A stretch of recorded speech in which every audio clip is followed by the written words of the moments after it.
The world is very different now, for man holds in his mortal hands the power to abolish all forms of human poverty and all forms of human life. And yet the same revolutionary beliefs which our forebears fought are still at issue around the globe. The belief that the rights of man come not from the generosity of the state, but from the hand of God.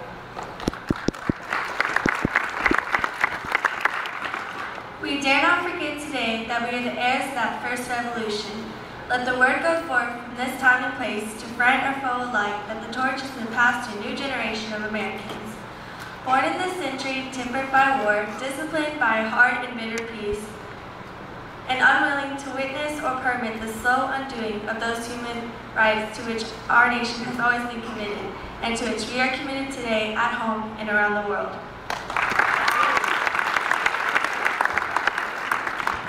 Let every nation know, whether it wishes us well or ill, that we shall pay any price, bear any burden, meet any hardship, support any friend, oppose any foe, to assure the survival and success of liberty.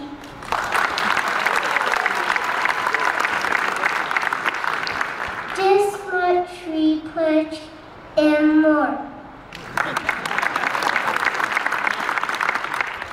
Those old allies whose cultural and spiritual origins we share, we pledge the loyalty of faithful friends. United, there is little we cannot do in a host of cooperative measures. Divided, there is little we can do it, for we dare not meet a powerful challenge at odds and split asunder.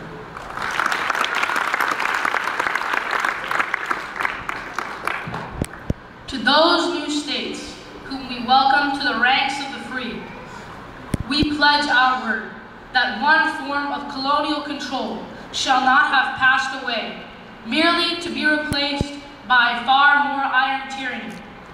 We shall not always expect to find them supporting our view, but we shall always hope to find them strongly supporting their own freedom.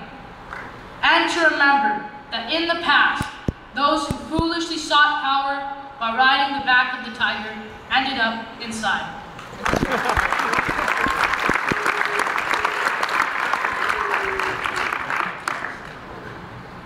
To those people in the huts and villages of half the globe struggling to break bonds of mass misery, we pledge our best efforts to help them help themselves for whatever period is required.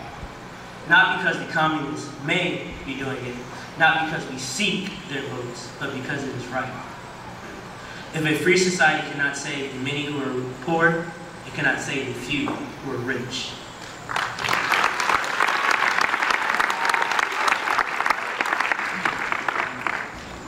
To our sister republics, south of our border, we offer a special pledge to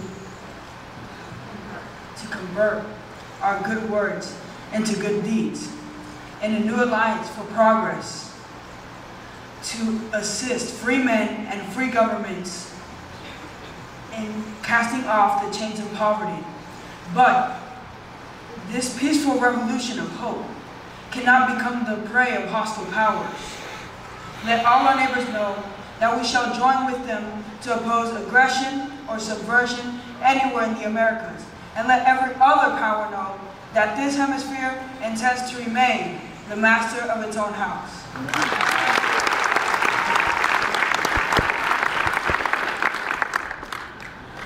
To those sovereign states, the United Nations, our last best hope in an age where the instruments of war have far outpaced the instruments of peace, we renew our pledge of support to prevent it from merely becoming a forum for invective, to strengthen its shield of the new and the weak, and to enlarge the area in which its freight may run.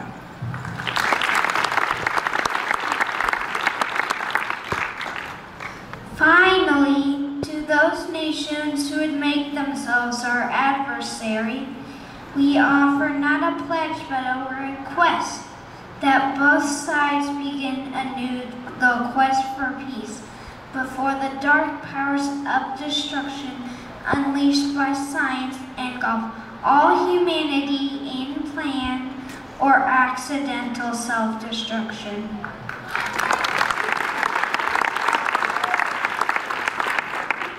We dare not tempt them with weakness, for only when our arms are sufficient, beyond doubt can we be certain, beyond doubt that they will never be employed.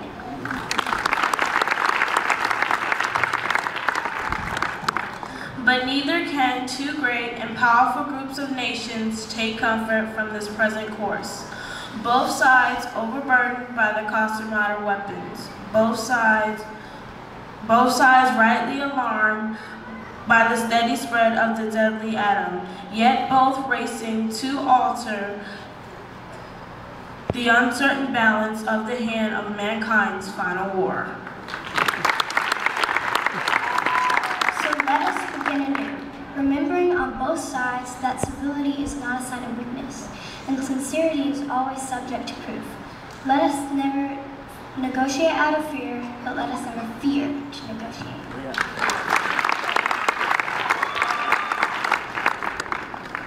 Let both sides explore what problems unite us, instead of belaboring those problems which divide us.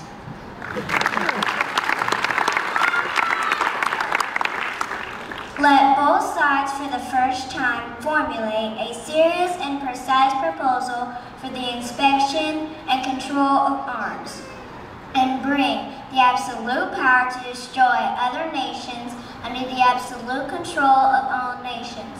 Let both sides seek to invoke the wonders of science instead of its terrors. Together let us explore the stars, conquer the deserts, eradicate disease, tap the ocean's depths, and encourage the arts and the commerce.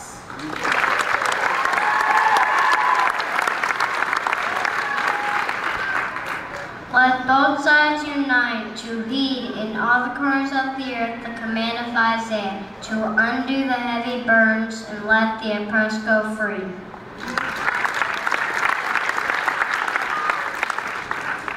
And if a beachhead of cooperation and push back the jungle of suspicion, let both sides join in creating a new endeavor, not a new balance of power, but a new world of law, where the strong are just, the weak secure, and the peace preserved.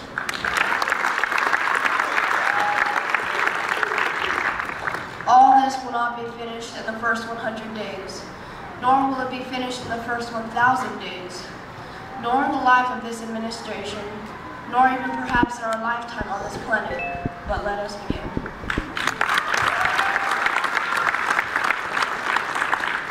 In your hands, my fellow citizen, more than mine, will rest in the final success or failure in our course. Since this country was founded, each generation of Americans has been summoned to give testimony of its national loyalty. The graves of the young Americans who answered the call of service surround the globe.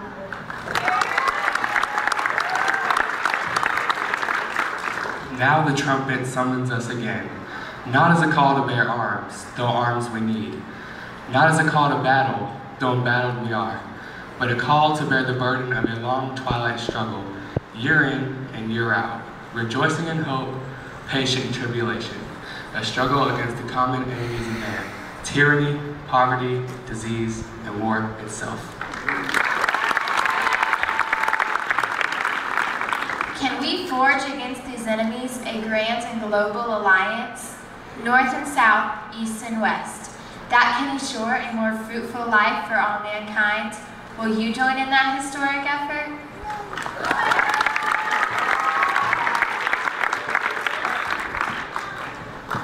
And so, my fellow Americans, ask not what your country can do for you, ask what you can do for your country. As fellow citizens of the world, ask not what America would do for you, but we together can do for the freedom of man.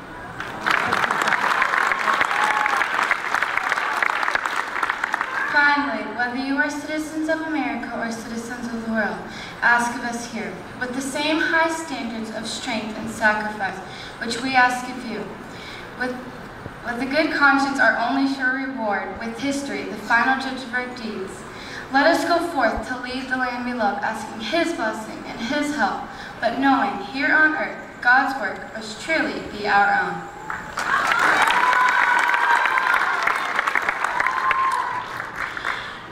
Inaugural Address. 35th President of the United States of America, John Fitzgerald Kennedy, January 20th, 1961.